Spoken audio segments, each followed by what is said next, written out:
ಚಿಕ್ಕಮಗಳೂರು ನಗರದ ವಿಜಯನಗರ ಬಡಾವಣೆಯ ತಿಲಕ್ ಪಾರ್ಕ್ ಸಮೀಪ ಮನೆಯೊಂದರ ಮೇಲೆ ಕಳೆದ ಒಂದು ವಾರದಿಂದ ಕಿಡಿಗೇಡಿಗಳು ರಾತ್ರಿಯ ವೇಳೆ ನಿರಂತರ ಕಲ್ಲು ತೂರಾಟ ನಡೆಸಿದ್ದು ಘಟನೆಯಿಂದ ಸ್ಥಳೀಯರಲ್ಲಿ ಆತಂಕದ ವಾತಾವರಣ ನಿರ್ಮಾಣವಾಗಿರುವ ಘಟನೆಗೆ ಸಂಬಂಧಪಟ್ಟಂತೆ ಈಗಾಗಲೇ ಕ್ರಮ ತೆಗೆದುಕೊಳ್ಳಲಾಗಿದೆ.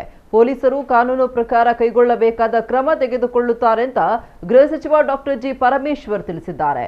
ಮಂಗಳೂರಿನಲ್ಲಿ ಇದು ಸುದ್ದಿಗಾರರ ಜೊತೆ ಮಾತನಾಡಿದ ಅವರು, ಈ ಘಟನೆಗೆ ಸಂಬಂಧಿಸಿದ ಹೆಣ್ಮಗಳು ದಲಿತ ಸಮುದಾಯಕ್ಕೆ ಸೇರಿದವರು ಅಂತ ಗೊತ್ತಾಗಿದೆ. ಆ ಪ್ರಕಾರ ಪೊಲೀಸರು ಪಿಸಿಆರ್ ಆಕ್ಟ್ ಅಡಿ ಪ್ರಕರಣ ದಾಖಲಿಸುತ್ತಾರೆ ಅಂತ ತಿಳಿಸಿದ್ರು.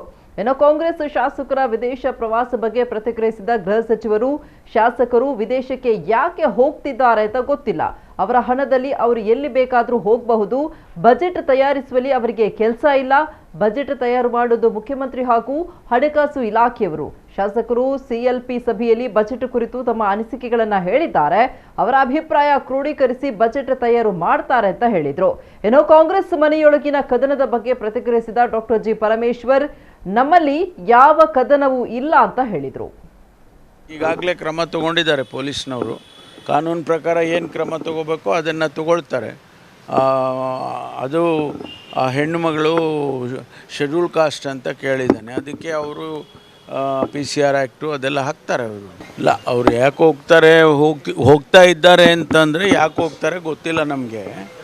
ಅವರು ಇಂಡಿವಿಜುವಲ್ ಆಗಿ ಅವರ ಡಿಸಿಷನ್, ಅದು ಅವರ ಹಣದಲ್ಲಿ ಎಲ್ಲಿ ಬೇಕಾದ್ರೂ ಹೋಗ್ಬೋದು. ಅವರು ಅಲ್ಲ, ಅವ್ರಿಗೇನು ಕೆಲಸ ಇಲ್ಲಲ್ಲ, ಬಡ್ಜೆಟ್ನಲ್ಲಿ ಏನು ಕೆಲಸ ಇದೆ ಅವರಿಗೆ? ಬಡ್ಜೆಟ್ ಪ್ರಿಪರೇಷನ್ ಮಾಡೋರು ಮುಖ್ಯಮಂತ್ರಿಗಳು ಮತ್ತು ಫೈನಾನ್ಸ್ ಡಿಪಾರ್ಟ್ಮೆಂಟು. ಅವರು ಹೇಳೋದೆಲ್ಲ CLPಯಲ್ಲಿ ಹೇಳಿದ್ದಾರೆ. ಶಾಸಕರೆಲ್ಲ ಅದಕ್ಕೆ CLP ಕರೆದಿದ್ದರು ಸದನ ಅಧಿವೇಶನದಲ್ಲಿ. ಆಗ ಅವರ ಅನಿಸಿಕೆಗಳನ್ನು ಹೇಳಿದ್ದಾರೆ ಮುಖ್ಯಮಂತ್ರಿಗಳಿಗೆ.